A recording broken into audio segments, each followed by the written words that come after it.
Guys, for today's video, pasyalan ko ang kambing ng aking kapatid. Tara, let's go!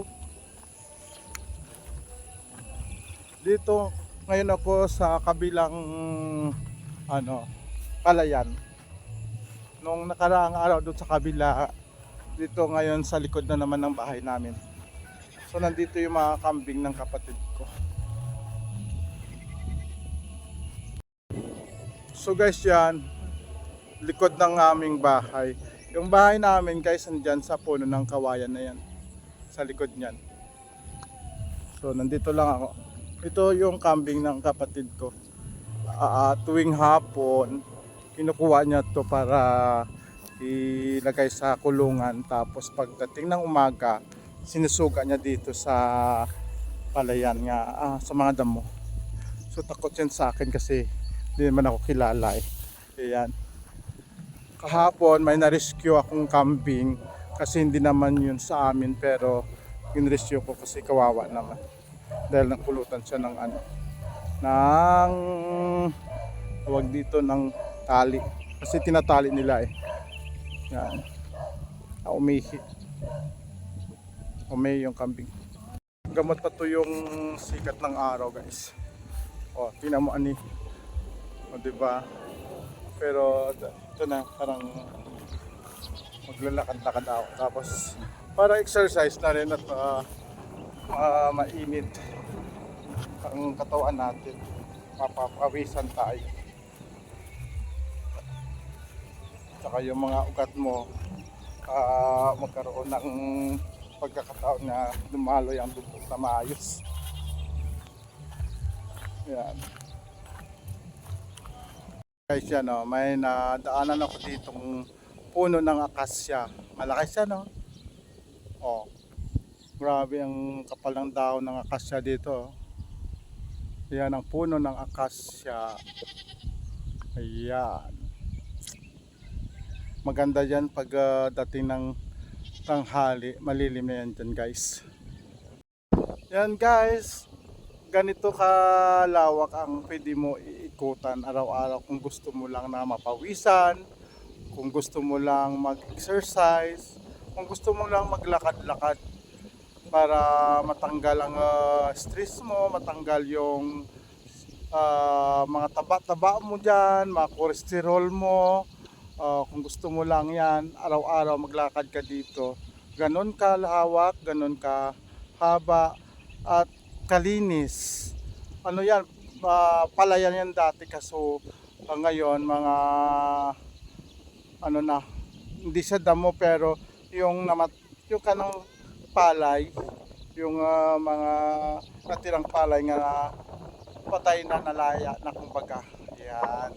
Hawak yan guys. Aga pa lang ngayon ang mga bata ngayon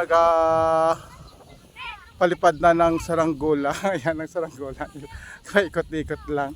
Kaya ganito talaga ang ganda ngayon kapag maganda panahon. Alam mo guys, ang sarap-sarap talaga dito.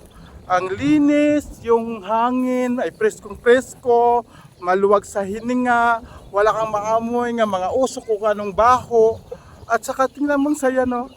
Ganitong oras, nagpakan sila ng saranggola.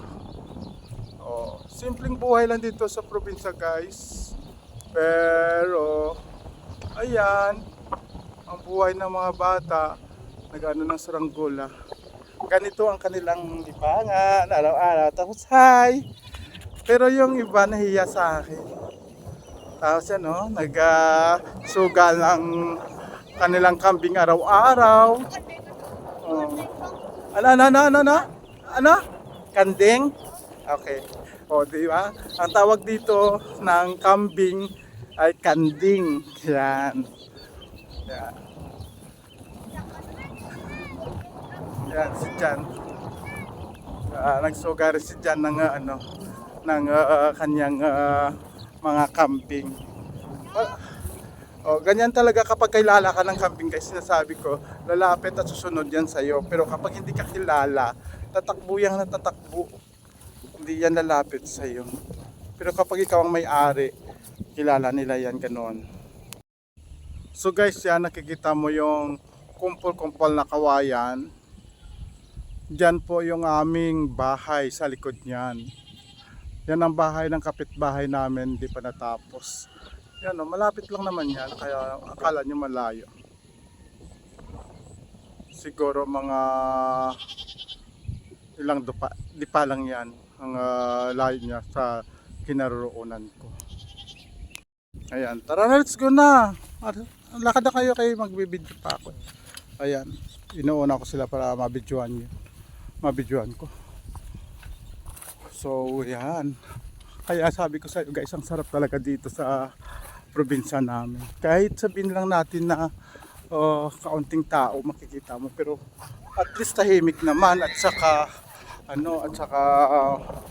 maliwalas. O mapresko pa ang hangin. Ayan. Yan mga Sinigot niya?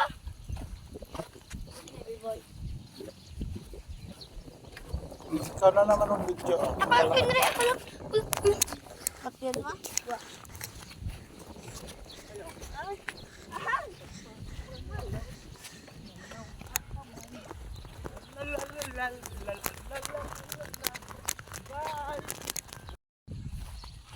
Oh, ingat. Baka matutumba ka dyan. May kano. Ay, patay.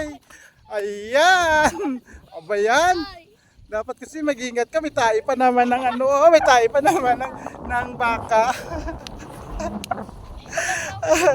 Ayan, mga po ko. Nag-enjoy lang kami guys. Thank you for watching. Bye.